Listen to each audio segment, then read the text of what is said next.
समस्या जरा बताइएगा फीस को समस्या लेकर। सालों साल बढ़ता है भाई यहाँ फीस, और स्कूल के मुकाबले बहुत ही ज्यादा फीस है यहाँ का।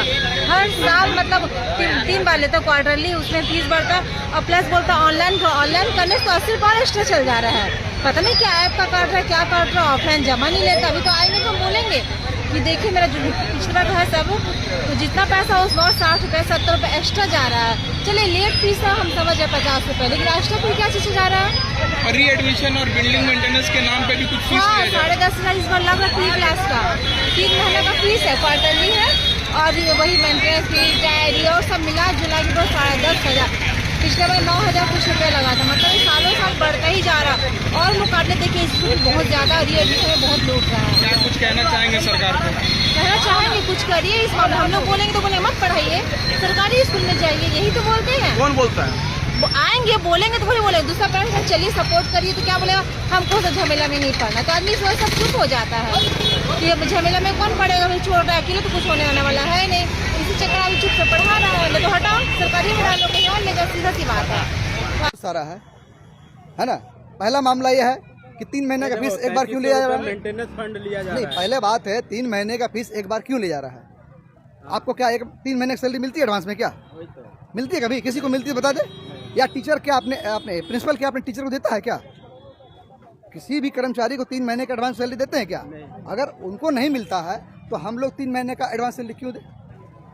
है इसको शिक्षा मंत्री को देखना चाहिए, प्रेस वाले को देखना चाहिए। शिक्षा मंत्री का आदेश है कि किसी भी री एडमिशन को नहीं लेना है किसी भी नाम पर। तो री एडमिशन के नाम पे पैसा नहीं ले रहा, लेकिन आपको दूसरी तरफ से घुमा के ले रहा पैसा। बिल्डिंग फंड के नाम से ले रहा है, बिल्डिंग मेंटेनेंस फंड। जब हम पैसा देते हैं, कोई जब इंस्टीट्यूट खोलता है, प्राइवेट इंस्टीट्यूट है, तो उससे बेनिफिट अर्न करता है कि नहीं करता है? नो प्रॉफिट नो लॉस में तो काम करता नहीं है। अगर ये बताए हमको, डाटा दे, रिपोर्ट दे कि हम नो प्रॉफिट नो लॉस में काम करते हैं, तब मेरा दायित्व बनता है कि हम उसको मेंटेनेंस दें। है हमें रिकॉर्ड देना चाहिए। और कायदे से देखिए, कायदे से क्या होना चाहिए। जैसे होता है आपका वर्क्स में यूनियन होता है कि नहीं होता है, जो कि सरकार के काम कार्य को देखता है, वैसे ही स्कूलों में भी गार्जियन का इन्वॉल्वमेंट होना चाहिए। तो आपको क्या लगता है ये गलत ले रहा है? गलत तो है भाई, गलत सर्वथा गलत है। आपको बताइए, आप यहीं काम करते होंगे ना, आपको 3 महीने पहले एडवांस सैलरी मिलती है क्या?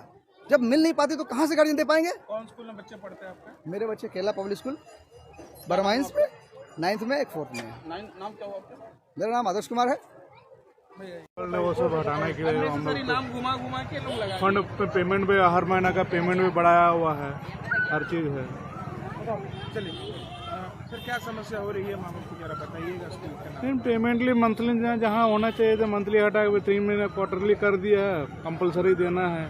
और नहीं दे रहा तो आप लोग का फाइन 500 रुपये किया हुआ है। जहाँ मंथली 50 रुपये लगता था, अभी 500 रुपये कर दिया फाइन का भी।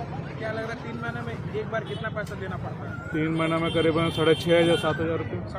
तो घर का राशन एक तरफ और बच्चों की पढ़ाई एक तरफ हो गई है। हाँ, और अभी जो बिल्डिंग की मेंटेनेंस फीस के नाम पे लिया जा रहा है, कितना रुपए लिया जा रहा तो करीबन 4,000 करीब है। है? 4,000। तो ये कहाँ तक सही है? तो हर साल बिल्डिंग फंड का हमारा अननेसेसरी है ना, हर साल का बिल्डिंग फंड बोलने से। तो क्या बच्चों लोगों को वैसा इंफ्रास्ट्रक्चर मिल रहा है जितना फंड उतना तो नहीं है, उतना तो नहीं है, इंफ्रास्ट्रक्चर उतना नहीं है। क्या नाम हुआ आपका? रवि कुमार। फंड के नाम पे 3300 रुपया बराबर लेते हैं, ये नहीं लेना चाहिए। मेरे बच्चे केला पब्लिक स्कूल में पढ़ते हैं और हर महीना फीस लेना चाहिए। एक साथ 3 महीने का फीस लेने क्या है ये? क्या लगता है स्कूल में पढ़ाई से ज्यादा माँ बाप को क्या फीस का बर्डन ज्यादा हाँ, बर्डन का ज़्यादा हो जाता है, एक साथ देने में दिक्कत होता है। हर महीना ले कोई दिक्कत। बच्चों को परेशानी भी करती है। हाँ, एग्जाम में बैठने नहीं देता, ऐसा तो नियम नहीं होना चाहिए। इतना साल से बच्चे को पढ़ा रहे तो क्या स्कूल में। शिक्षा की नगरी में पूरा व्यापार हो रहा है? हाँ, पूरा व्यापार हो रहा है और क्या, जोर जबरदस्ती हो रहा है एकदम। पैसा दीजिए तब परीक्षा में बैठने देंगे, ऐसे बैठने नहीं देंगे। क्या नाम हुआ? राजीव कुमार शर्मा।